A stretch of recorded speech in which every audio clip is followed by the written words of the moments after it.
Welcome to this explainer. Today, we are initiating a massive perspective pivot. We're taking the epic 14 billion-year-old cosmic history found in the book Majesty and Monotony by Ariel M. Scisney, and we're connecting it directly to our everyday modern careers. Seriously, get ready to completely rethink why you go out into the world and do what you do every single day. Okay, let's dive into this. For 190,000 years, think about that number for a second, human beings spent literally every waking hour foraging, hunting, and grinding, just trying not to die. I mean, we were locked in this constant, exhausting battle with the elements. We spent all our precious calories on bare survival, so we severely lacked the excess energy needed to specialize in anything else. Our ancestors were brilliant, sure, but man, they were absolutely exhausted. Section 1. The surplus miracle.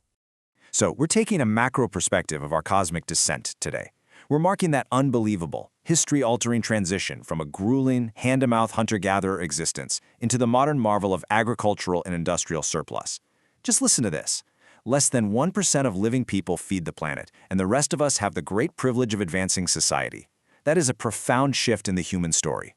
We absolutely need to reframe that feeling of boredom or monotony at work. It's literally an evolutionary luxury.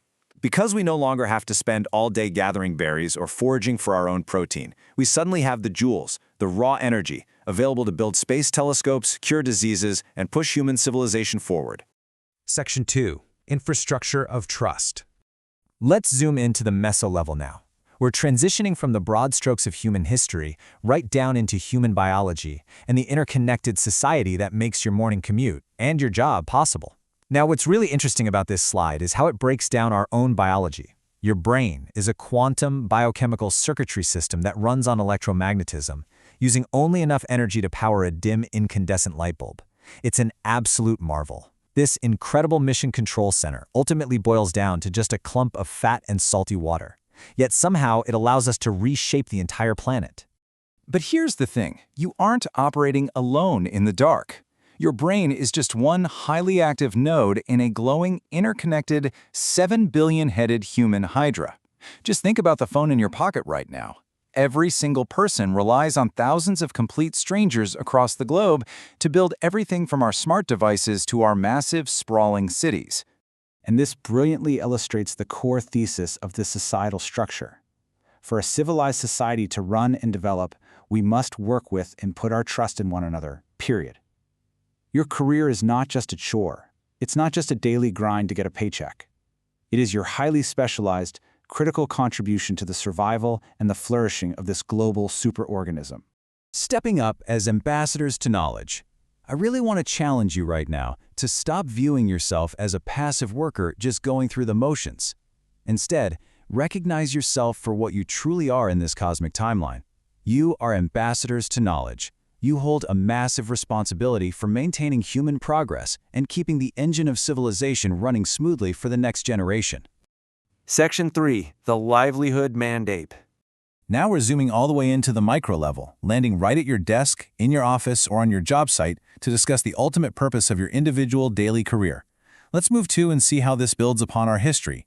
We're looking at working to survive versus working to live. We are contrasting the rigid, solid phase of just clocking in to pay the bills with the joyful, expansive, plasma phase of true specialized contribution. That's where your work actually becomes an extension of your vast human potential. The goal of every workplace should be to inspire people to contribute to society and encourage the people who work there to always strive to better themselves. That is the ultimate mandate of the sovereign architect. We don't just specialize to survive the elements anymore. We specialize to truly, vibrantly live. We do it to push the boundaries of what our species can achieve.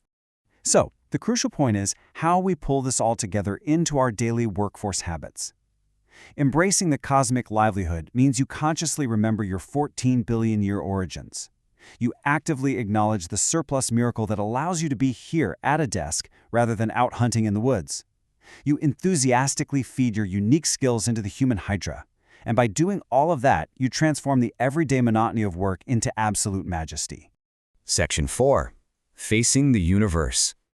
We've spent this time establishing our descent to Earth and really understanding our place within the human system, but now we must look urgently toward the future. Chapter 11. How do we combat the very nature that created us?